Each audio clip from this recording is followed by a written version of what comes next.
Hello, and welcome to the LifeWorks podcast, where we share lessons learned from the trenches of life and business to help you achieve more, live more, and be more.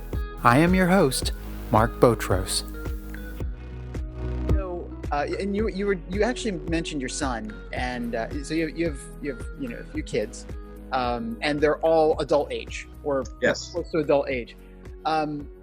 Did you ever feel like you had to sit down with your kids and say, all right, kids, because we are Black, this is 100%. what you should expect in society? Did you ever 100%. feel like, yeah, 100%. really? Tell me 100%. about that. Well, I mean, I can't say when I was white, I saw it differently, right? But I knew as a cop, I know, hey, we believe because of what the little we see that Black people are aggressive, they're faster and stronger. So you kind of respond differently. So I tell my kids, hey, you get pulled over, I don't care what the cop says. I don't care if he calls you the N-word, I don't care if he tells you I'm here to rob you. You say, hey, whatever you need. I'm here to cooperate. Mm-hmm. You record everything you remember, right? And then you live to fight another day. Tomorrow morning when you wake up, you take your facts down to the department, you report it.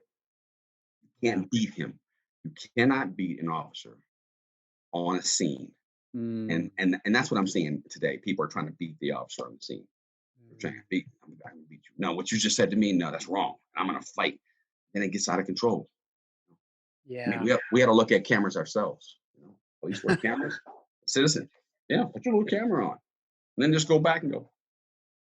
And don't go, I got you on camera. Because that's going to make him react, right? Right. Go back. Yes, sir. What should I say here? Yes, sir. Yeah.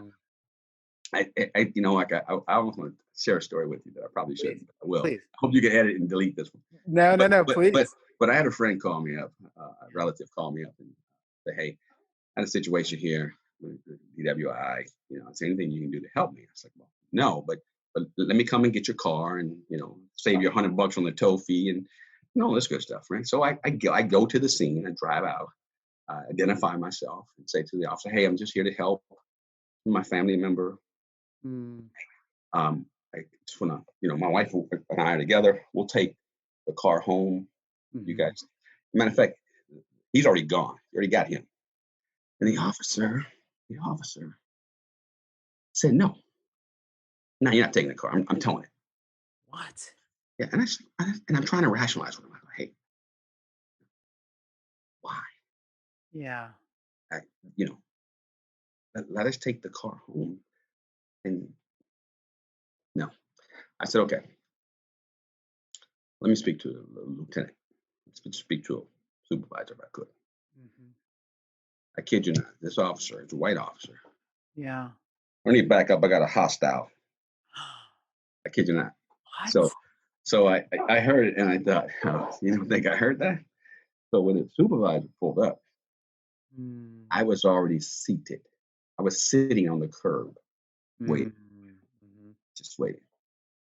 Supervisor pulled up. See, experience though. Experience taught me this, right? Now I'm on the other side now.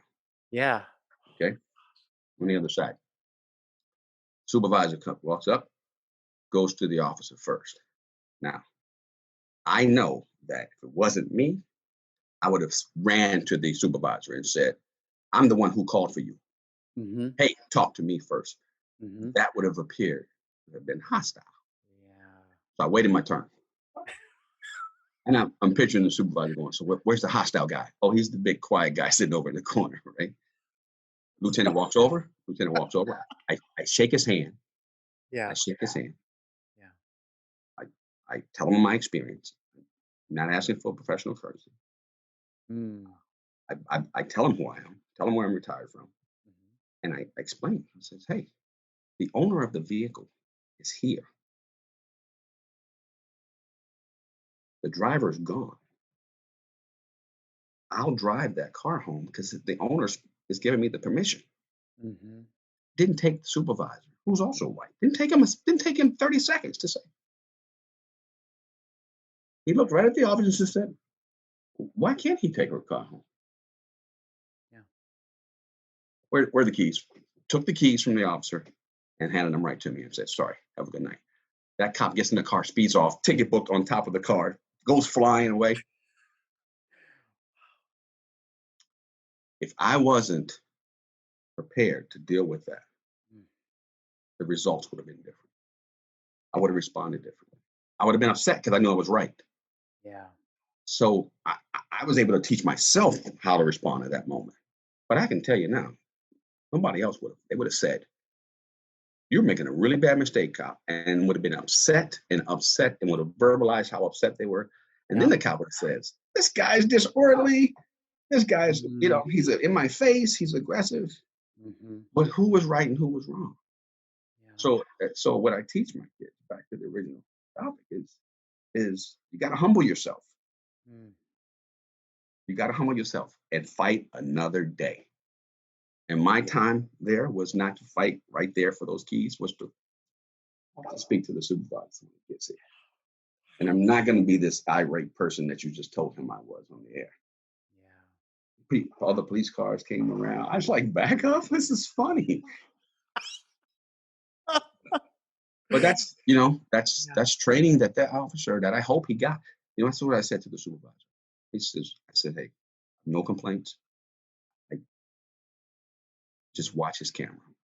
You could just review his video of our encounter and then respond the way you guys like to talk to him the way. I don't need a follow-up. And I don't know whatever happened, but I can assure you he went back and said, let me watch this. Why are you talking to the citizen like this? Right. You're lucky the citizen didn't get upset, because that's what we do. Honestly, that's what we do. We get upset.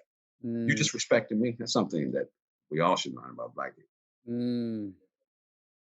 Don't mess with my children. Yep. And don't disrespect me.